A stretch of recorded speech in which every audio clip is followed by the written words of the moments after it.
All right, welcome back to Thermodynamics. Back in the office today, so it's uh, all buttoned up today, I guess, right? Today we will be doing our third lecture on internal combustion engines, looking at diesel cycles. Right. So the big difference between auto and diesel cycles, as we'll see, is the assumption that we make while we're adding heat in our cycle. It's important to remember that we're pretty close to the end here, right? So basically, 2 weeks from today will be our final class. So I'll be sort of putting up this schedule all the rest of the classes, just so we, visually see how much time we have left and what's going on, right? Here, I'm not in the right file. There we go. So for all of these internal combustion engines, right, we have to remember we're neglecting combustion. We're treating the whole system as a closed system, all of the processes. We assume that all processes are reversible. And that's important because it means that the processes that don't transfer heat are then necessarily isentropic because everything is at steady state. We assume that the working fluid is an ideal gas, typically air. So we neglect the fact that it's actually some mixture of air and fuel, which changes over time. And then sometimes, like in the example we'll do today, we'll also assume that we use constant specific heat, or that Cp, Cv, and K are available for us to use as constants in our analysis. So the big difference, right? So here on this sheet, I used to talk a little bit about dual cycles, but we sort of moved away from that, but I've left that here just to show you the difference. So if you look through the textbook, there are 3 different internal combustion engine cycles that they talk about. So we did the Otto cycle. The thing that defines the differences between these cycles is the assumption that we make while we're adding heat. So in an Otto cycle, we add heat at constant volume, right? And the good thing about that is that on a PV diagram, we saw that it was a vertical line, which means that for that process, the area under that curve on a PV diagram is 0 because it's a vertical line. So there is no work when we're adding heat in an Otto cycle, right? But today we're going to talk about diesel cycles, right? So this is just a picture of the Otto cycle in a PV diagram and a TS diagram. So you can check out the lecture from yesterday or the thermal shorts if you're trying to refresh yourself in preparation for the exam. But the process that differentiates the Otto cycle from the diesel cycle is what happens here when we're adding heat. Right? And the cool thing is here, because we add heat at constant volume in an Otto cycle, like I was saying, the area under this vertical line is 0. So there is no work associated with this heat addition process. But today we're going to talk about the diesel cycle. So I think diesel cycles get to be a little bit more complicated than Otto cycles because in a diesel cycle, we're going to assume that it's the pressure that's constant while we're adding heat, which means that that process, that heat addition process, will no longer be a simple process. Remember, simple doesn't mean easy, it means less complicated. So that heat addition process will have heat and work associated with it. So what makes a diesel cycle is that it's adding heat at constant pressure, right? And like I said, we used to talk a little bit about dual cycles, which are kind of a hybrid between an Otto cycle and a diesel cycle, but we won't talk about that in this course. But if you did read the textbook, it's in there, right? So what makes the diesel cycle a diesel cycle is that we're adding heat at constant pressure. So that heat addition line will be horizontal and not vertical, right? So here, as we're adding heat, we're going to move from state 2 to 3. The state numbers are the same for the different processes, but now this is a horizontal line. And that's going to make our analysis more complicated, right? So here, again, just to kind of give us an idea of how this cycle works, we'll kind of go around the process with an animation. So the numbers are the same.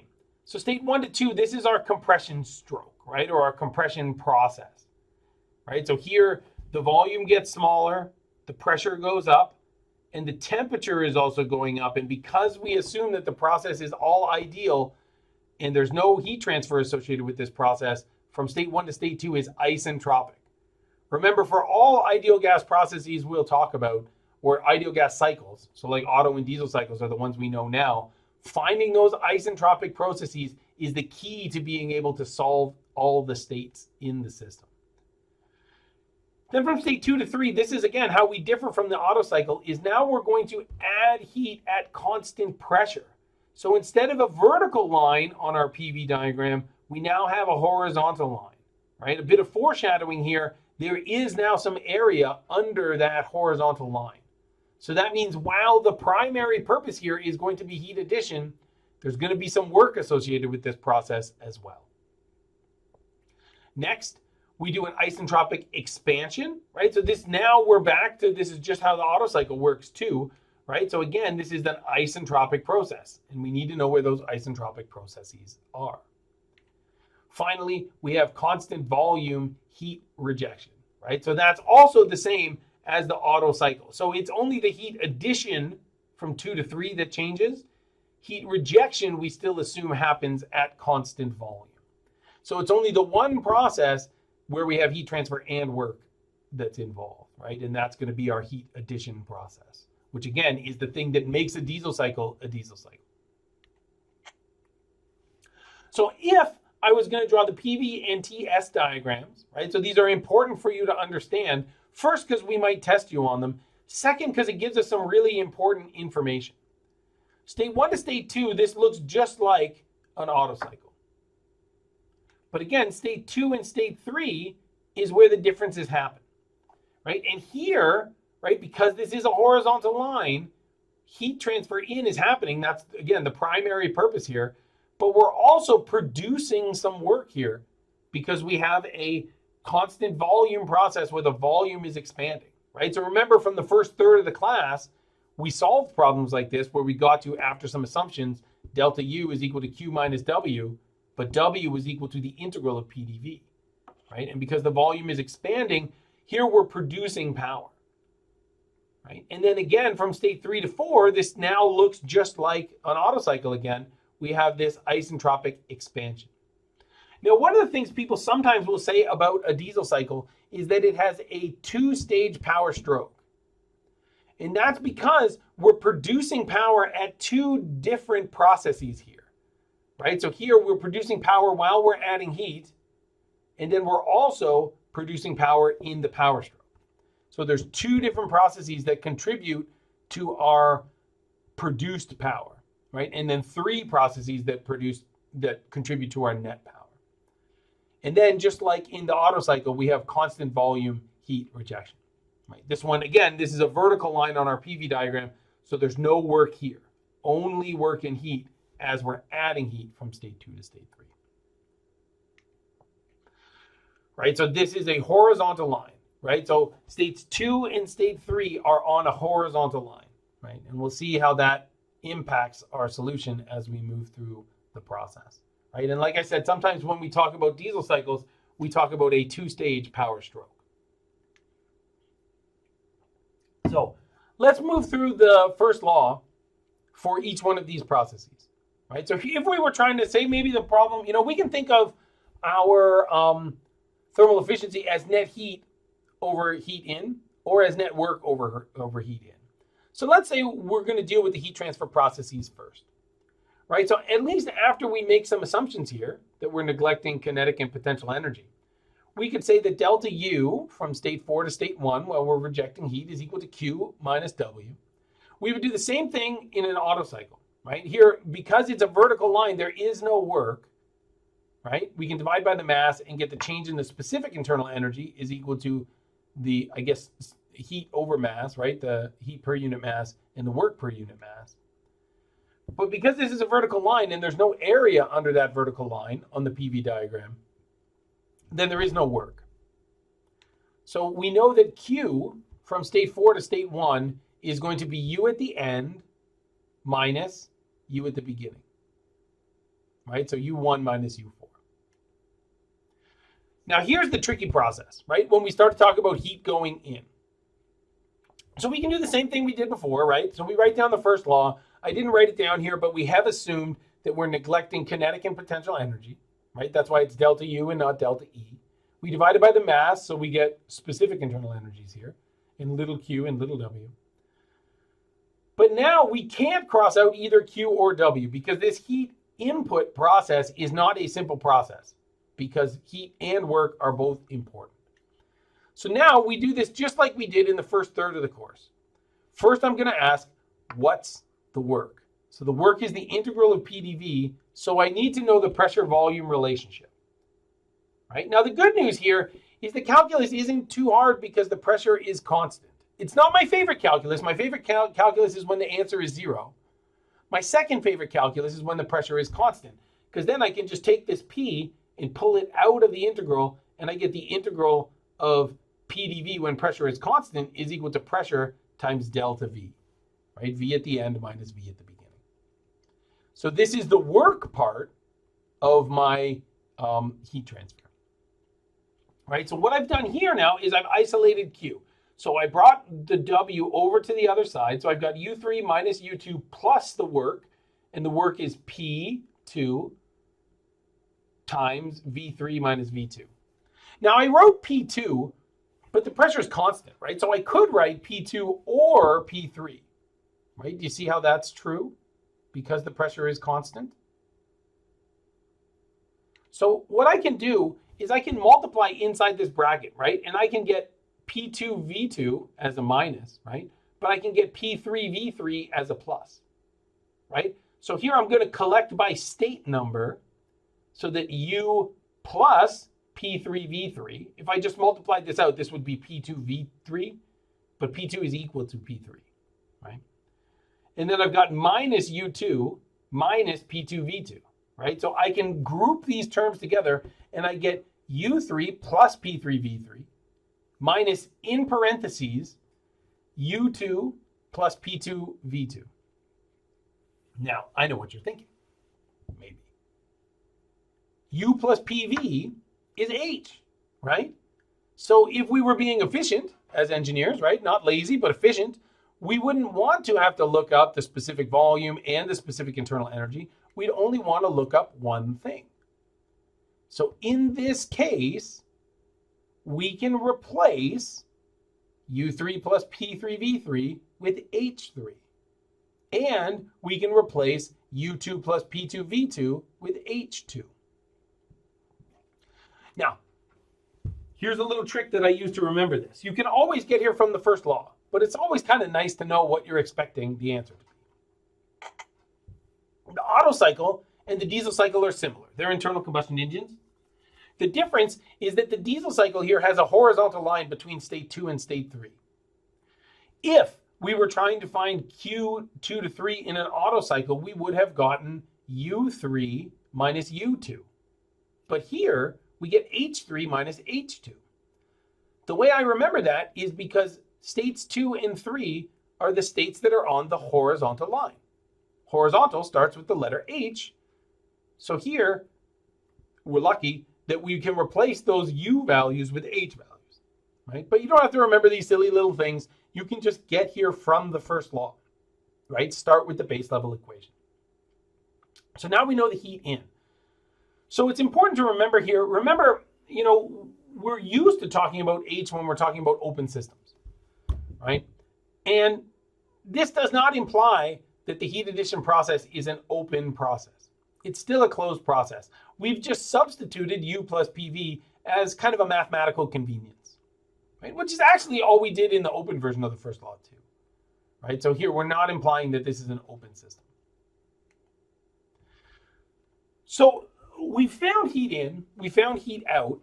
We might also want to try to find the net work, right? So if I was trying to find the net work, I would look at my diagram. And again, I like to put these solid blue arrows to indicate work, right? Going in or coming out. So I have three processes. I expect work to be positive from state 2 to state 3 and from state 3 to state 4, right? Because there the volume is increasing. So my integral of PdV is going to be positive, right? But then when the volume is shrinking, right, then the system is doing work on the working fluid. So the work from 1 to 2, I expect to be negative. I'm going to add all of these works up, right? Even though some of them are positive and some of them are negative. So I'm going to find these things all from the first law, and I'm going to let the first law worry about the signs. I'm just going to add them all up. So the integral, we did this already, right? The integral of PdV from state 2 to state 3 is going to be P2 times V3 minus V2. right? Because the pressure is constant, right? So it was the integral of PdV, the pressure came out, so it was just pressure times the integral of dV. So it's just pressure times delta V. If I did the first law from state 3 to 4, right, I would have this same first law, right? So I've assumed already that there's no kinetic and potential energy changes, right? I divided by mass, right? So I have all specific quantities here, right? So now I want to find the work, right? But here it's easier because this is a simple process. Only work is happening here. So I'm going to cancel out Q3, 4, and work from 3 to 4, which I expect to be positive, right? So I'd have to move this over to the other side and move all these back over to the other side, is going to be U3 minus U4. This is the same as I would get in the Otto cycle, that the work is going to be, it's like U at the beginning minus U at the end, which is kind of like for open systems. Remember, we had H in minus H out. So this is my work from 3 to 4. I can add this to my process, right? Or to my network equation. Now I can do the same thing from state 1 to state 2. Here I'm expecting, because the volume is shrinking, I'm expecting the work to be going into the system because the surroundings are doing work on the system. Again, I'm going to assume that this is a simple process and that there's no heat transfer here. So again, the work per unit mass is going to be U at the beginning minus U at the end. So U1 minus U2. I add this to my network equation, but remember, I'm expecting this number to be negative. So it will reduce my network. So here's my equation for network. But again, I want to collect by state number. And again, P2 is also equal to P3. So I could expand this out and call this P3V3 minus P2V2, right? And then I can collect by state number. So then my equation for network is going to be U3 plus P3V3 minus, in brackets, U2 minus, or U2 plus P2V2 plus U1 minus U4. And again, I can make the substitution knowing that U plus PV is H. So this is going to be H3 minus H2 plus U1 minus U4. If you went back from your notes from last class, you would have seen that the network for the Otto cycle was U3 minus U2 plus U1 minus U4. So it turns out it's the same thing, except on that horizontal line, we've changed the property there from specific internal energy to enthalpy, which starts with, which we use the variable H, right? And it's the horizontal starts with the letter H, right? So again, that's how I kind of remember, or a quick check that you can do. The other check that we could do, right, is we can see we calculated Q in here to be H3 minus H2, and we calculated Q out to be U1 minus U4, but Q out will be a negative number. So as expected, net heat or net work is equal to net heat, right? Or as the textbook would tell you, oh, this should be, if I put capital Q's in here, these should be lowercase q's here, right? Sorry about that. Or we could multiply the whole thing by mass and we would get a capital Q. But if we were trying to find net work, right, we'd have Q in plus Q out, or we can just add up the work from all three processes, right? The textbook would tell me heat in minus heat out, but what they mean is the magnitude of the heat in minus the magnitude of the heat out. So our diesel cycle equations end up being the same as the Otto cycle equations, except on that horizontal line, those states go to H's. But you can get all of these equations from the first law. And I could certainly ask you to do that on an exam, you know, to say like, using the first law, show me what the network of the process is, right? But it helps to know what the answer is going to be.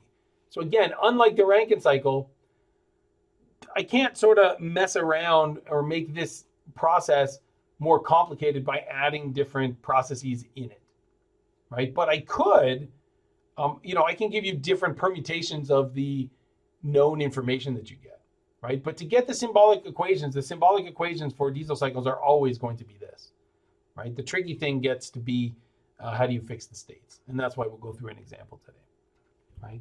So if we want thermal efficiency, it's going to be my net work or my net heat divided by heat in.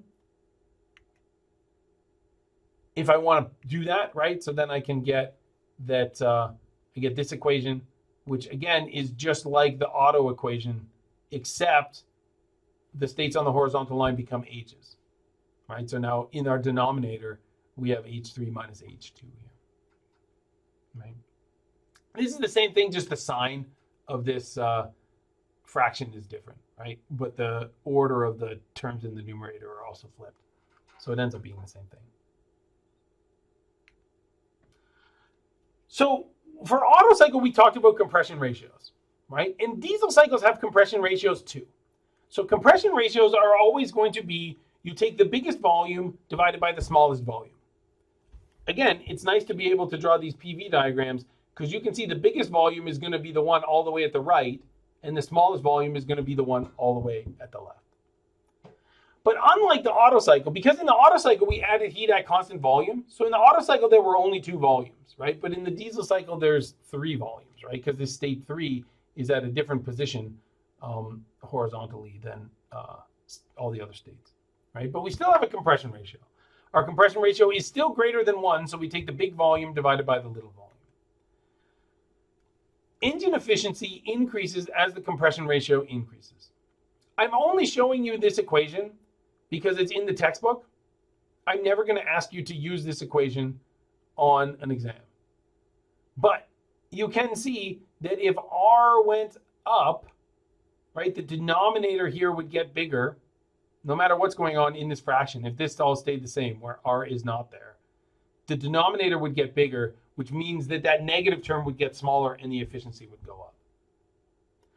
But I don't want you to memorize this equation. If I ask you what the thermal efficiency of a diesel cycle is, I want you to do a first law analysis, right? That'll be like part C or D of a problem, and you probably have already calculated the heat in and the net work, and then you'll use those 2 things to find the thermal efficiency. So you don't have to use this equation, but it's kind of showing us that efficiency does increase as we increase the compression ratio. So we do have another volume ratio that's important for these diesel cycles. This is what we call the cutoff ratio. I don't know if I'm just making this up, but I think of this, the reason that it's called the cutoff ratio is this is when we stop adding heat, right? So remember here, as we go from 2 to 3, we're producing work, but we're also adding heat. So this is when the heat cuts off. I don't know if that makes sense to anybody else, but it kind of makes sense to me. Again, with this cutoff ratio, it's also going to be a large volume divided by a small volume. But here, it's the large volume of the heat addition process minus the small volume of the heat addition process. So the cutoff ratio is telling you basically how fast are you burning your fuel? How fast are you adding your heat, right? And it turns out, when we look at this equation, if you plotted this out, efficiency decreases as you increase your cutoff ratio.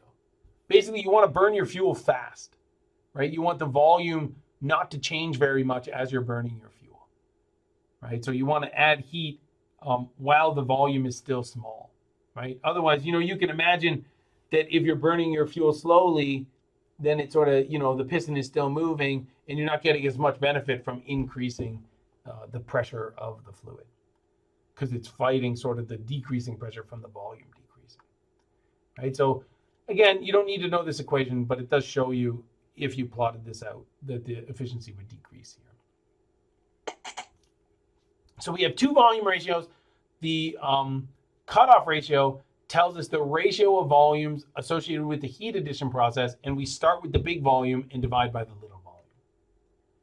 So we are going to use the rest of the time in class to go over an example problem. So I hope to be able to get finished this, but if I don't, in the thermal short, I go through this, or you can check out the end of the lecture series video. Right, so this is going to be a diesel cycle problem, right? And it gives us some information. It tells us the mass, it tells us some pressures, right? So the first pressure, it tells us temperature at state 1, temperature at state 3.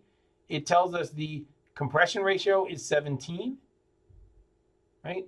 But it doesn't really tell us anything else, right? So I put all this here, right? What it wants us to find is we want to find it keeps telling me it's on the eraser. We want to find the heat that goes in, the thermal efficiency, and the cutoff ratio. So let's say that I looked at this and I was like, I have no idea what to do, right?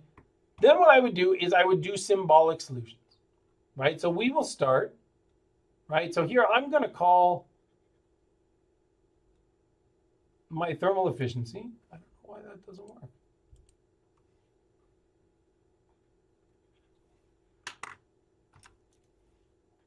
Whenever I put the pen down, it goes to the eraser.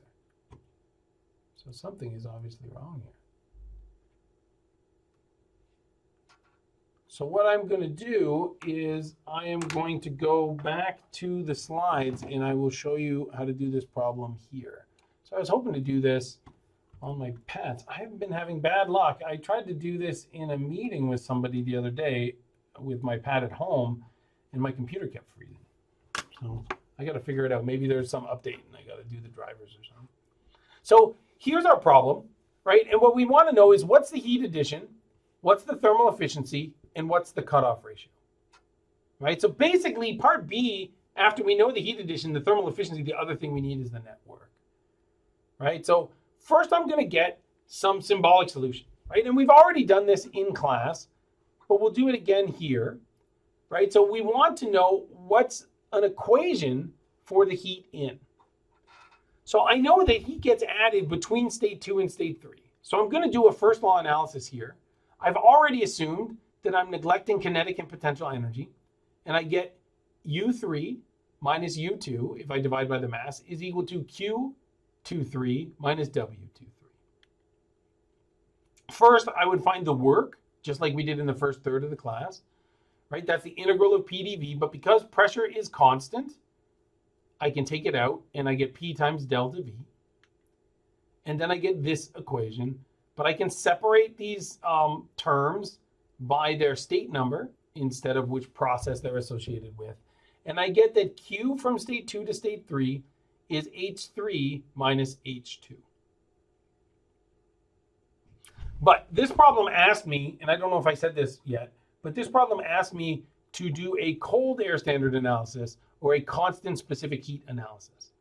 So now I got to think, okay, delta H, if I'm using constant specific heats, I know that is it CP or is it CV, right? So CV, I always remember the V looks a little bit like a U, so it goes with delta U. So I can change this to CV, just delta H is CP times delta T.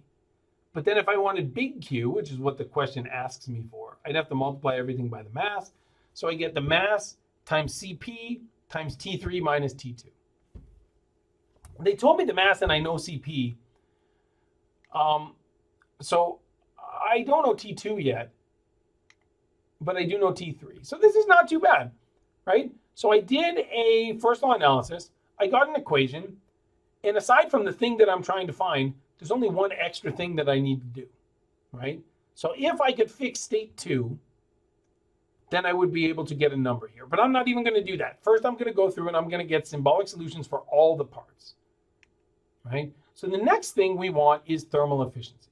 So I've got two choices, right? I can think of thermal efficiency as Q in plus Q out over Q in, or I can think about it as all the works, right? The net work divided by heat in. And since I've already calculated Q in, why not only find Q out, right?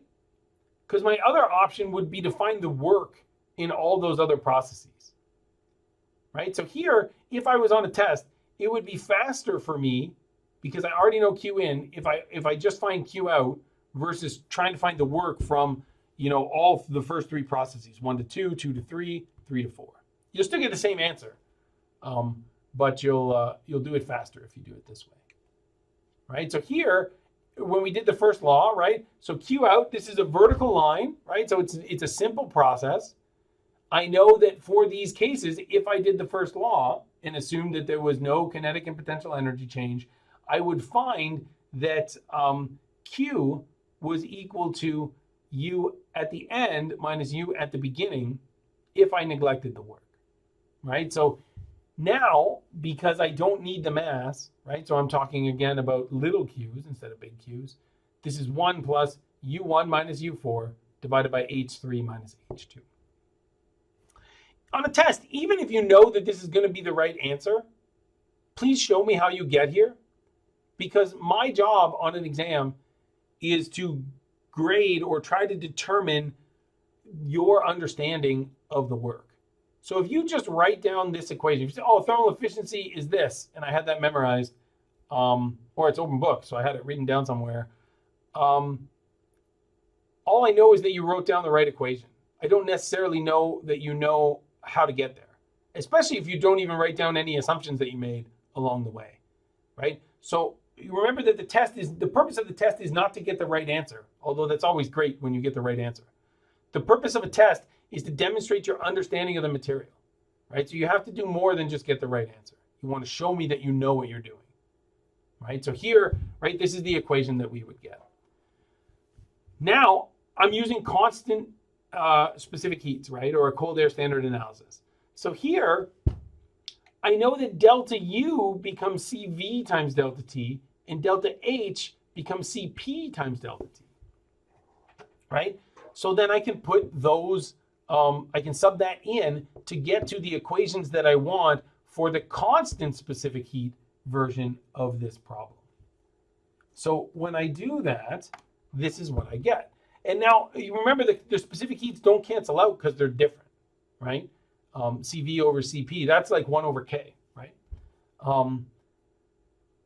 And we have these temperatures, right? And so I can look at this, I can start to take stock, because I like to do that when I do these symbolic solutions.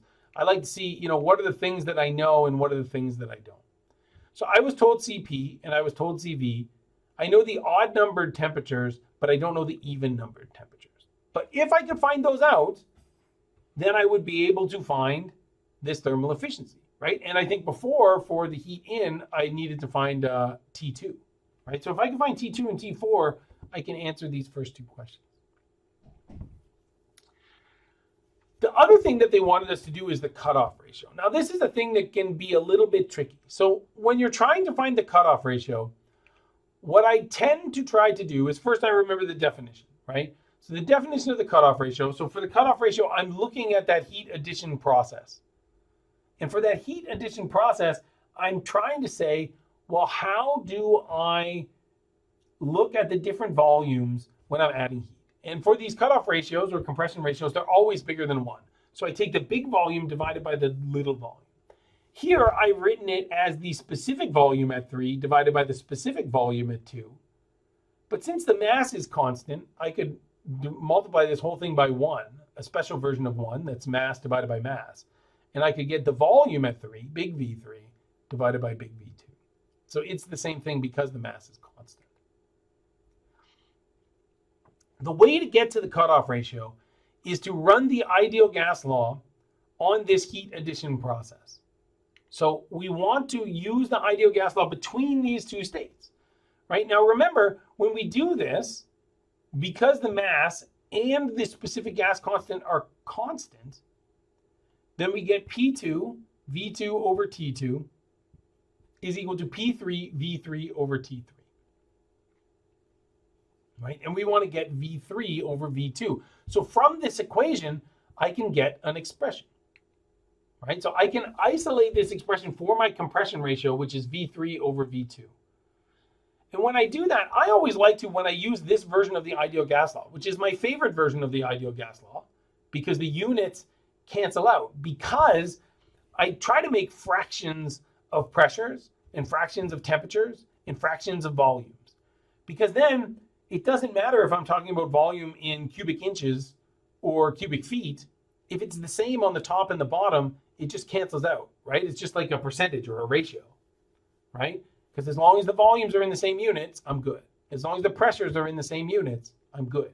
As long as the temperatures are in the same units, and those units are not Fahrenheit or Celsius, because it's not a temperature difference, then I'm good. Okay. There's one more thing I got to remember, though. What makes a diesel cycle is that when we're adding heat, when we're moving between state 2 and state 3, we do it not at constant volume, but at constant pressure. So, because this is a constant pressure process, P2 over P3 is my second favorite math, right? The best is 0. The next best is 1, right? So P2 and P3 are the same thing. So it's going to drop right out, right? So because this is a constant pressure process, then my equation for the compression ratio, this will always be true for a diesel cycle.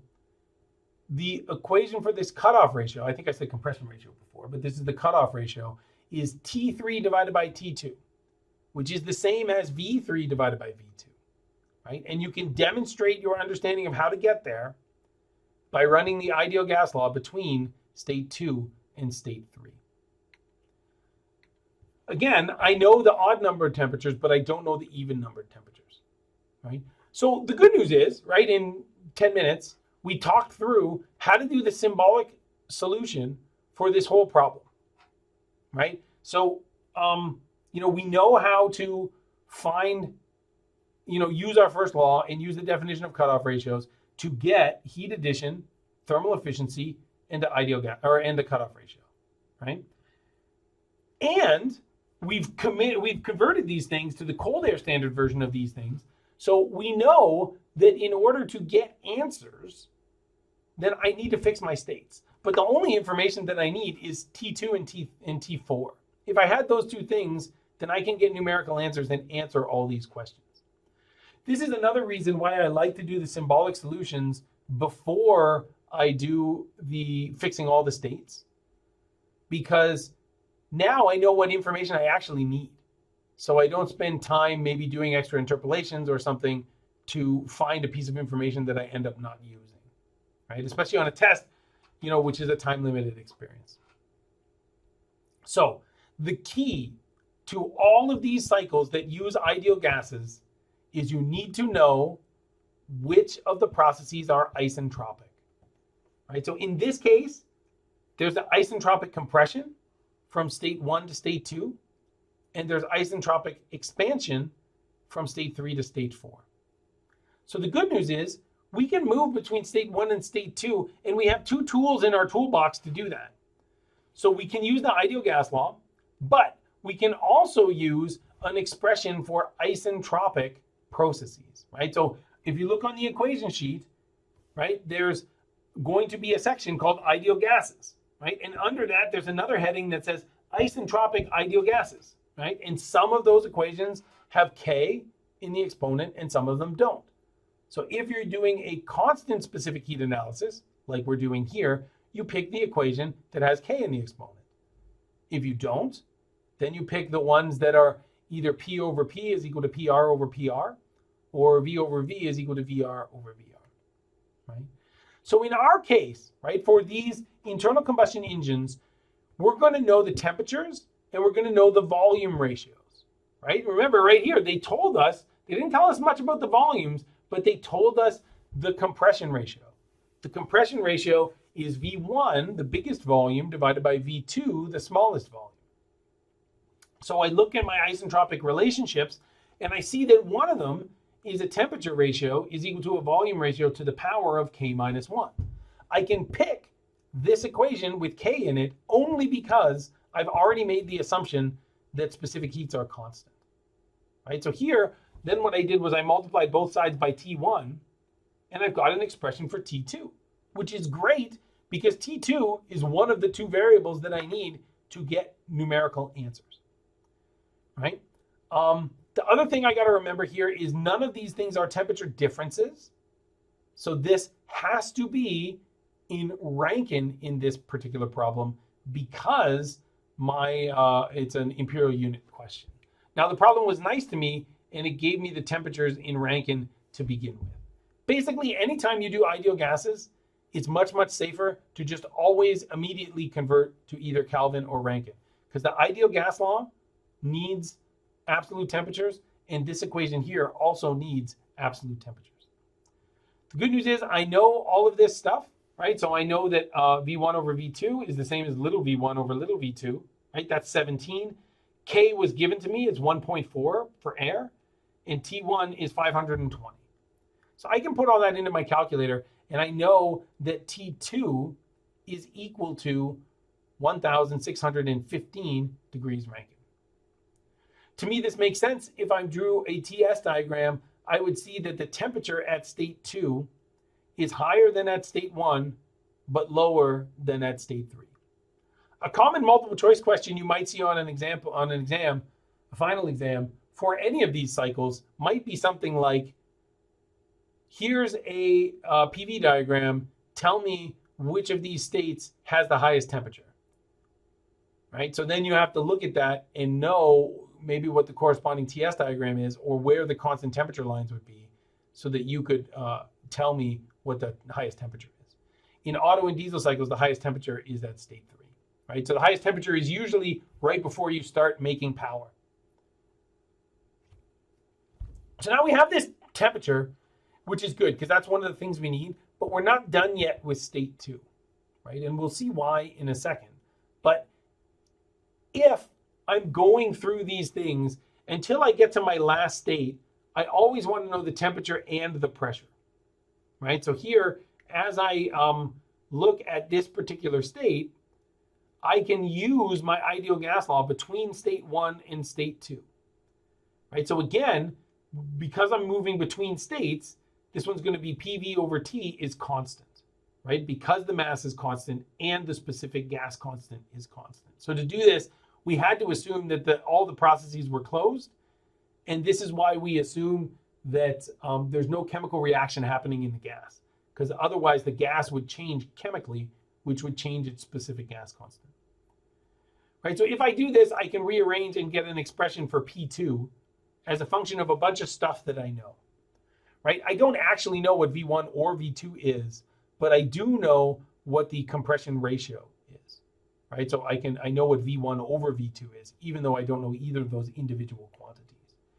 So now I use the ideal gas law, color-coded here too, right? If you're looking through these notes in the future, I use the ideal gas law to find the pressure, and I see that it's 739.2. This also makes sense because as I'm doing this compression, right, the volume is getting smaller, right? So I know the pressure has to be going up, and I know also that the temperature is going up. So I don't know if these numbers are right, but directionally they're correct because my temperature is going up and my pressure is going up. So that's how I fix state 2. So next, I want to fix state 3. And the great thing about fixing state 3 is they already told us the temperature, right? And there's another beautiful thing about state 3 is that here they already told us the pressure, right? Or at least we already figured out the pressure, right? Because the pressure is the same as it was at state 2, right? So here, I know this is a constant pressure process. Or if I don't know that, I can look at my PV diagram and notice that, you know, this is a horizontal line. This is my heat addition process. And the whole thing about a diesel cycle is that the pressure is constant while you're adding heat, right? So here, the pressure stays constant, so we get the same pressure at state 3. This is good because I already know my temperature and now I know my pressure, right? The cool thing is, right? So here, you could also do the ideal gas law here if you wanted to know the volumes, right? And do we want to know the volumes? What was one of the parts of the problem? What was part C in the problem? Part C was, what's the cutoff ratio? The cutoff ratio is V3 divided by V2, right? So if I do the ideal gas law on the second process, the heat addition process, that will give me the cutoff ratio, right? So these pressures are the same, so the pressures cancel out. And now I know these two temperatures, right? Because T3 was given to me. I already found T2. So just as I was fixing states, I already answered part C, right? So part C is just about 2.5. So now I fix state 3.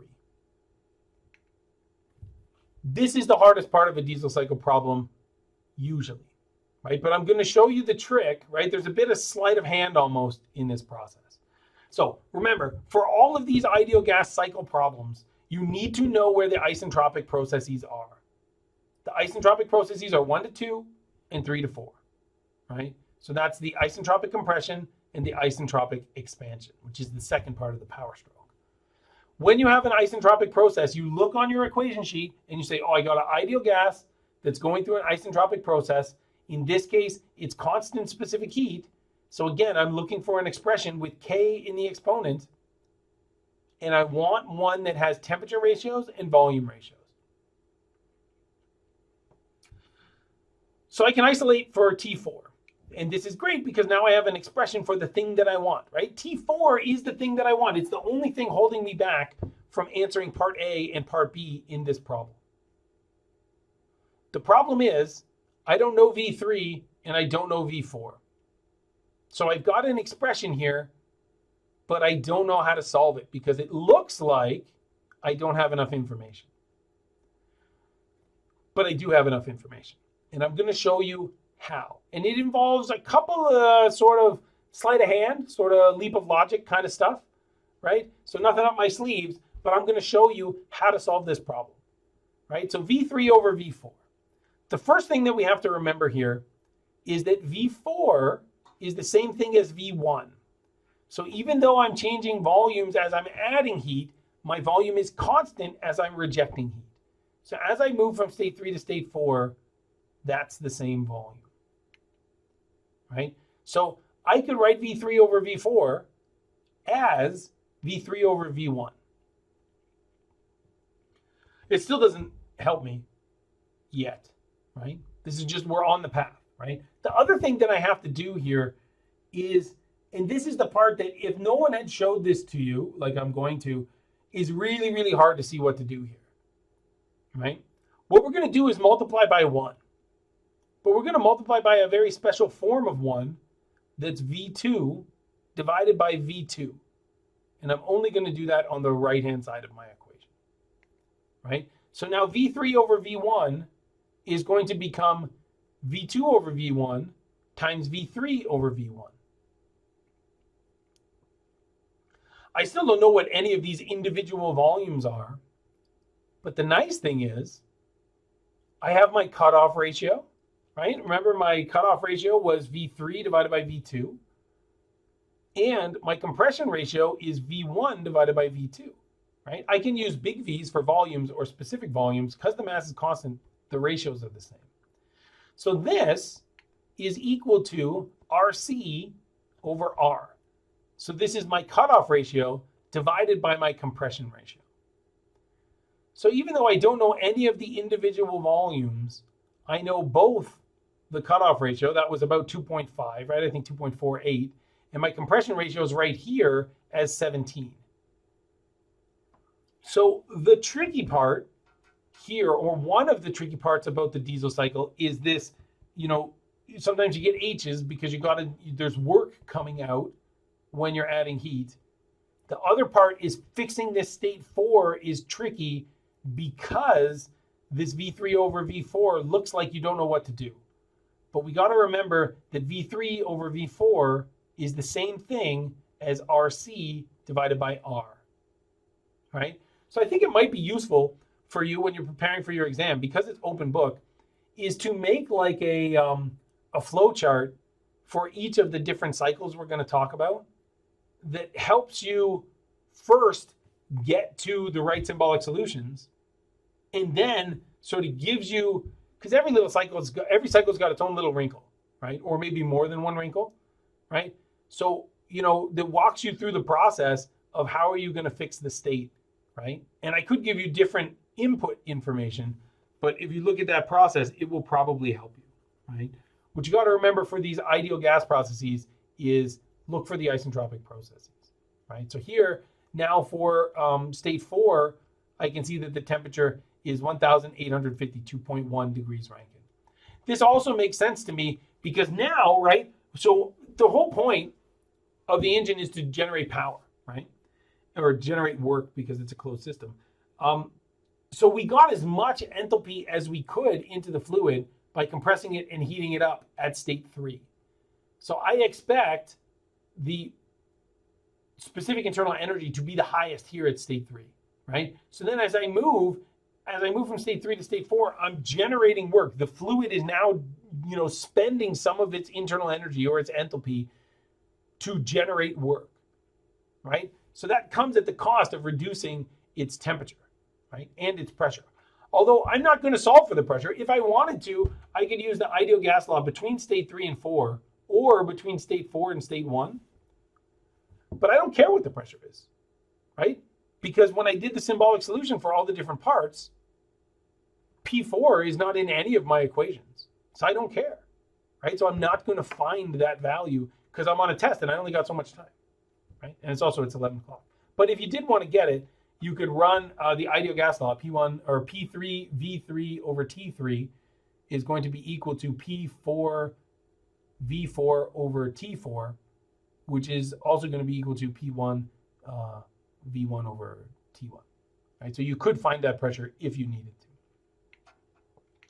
So now if I ran through and did all the answers, right, and I checked, I got to check my units here, right? But B, or this was part C, I think. I think I misordered these parts. But the cutoff ratio we found already was 2.5-ish, right? My heat addition is about 83 BTUs, and my thermal efficiency here is about 60%, or 0.6. So that's how you do diesel cycles. Diesel cycles are certainly more complicated than Otto cycles because it's like it's got all the parts that are hard about the Otto cycle, plus you have to deal with this constant pressure process. So one of the processes is not a simple process. And second, you've got this extra volume in there, which means that it's a little bit trickier to fix that fourth state. So you got to remember that you can use the ratio of the cutoff ratio, the ratio of the ratios, the cutoff ratio divided by the compression ratio as you're moving between state 3 and state 4. So that is all that I have for you today. I'm happy to stick around if people have questions, but otherwise, I hope everybody has a great day. Thanks. Thank you, Professor. No problem.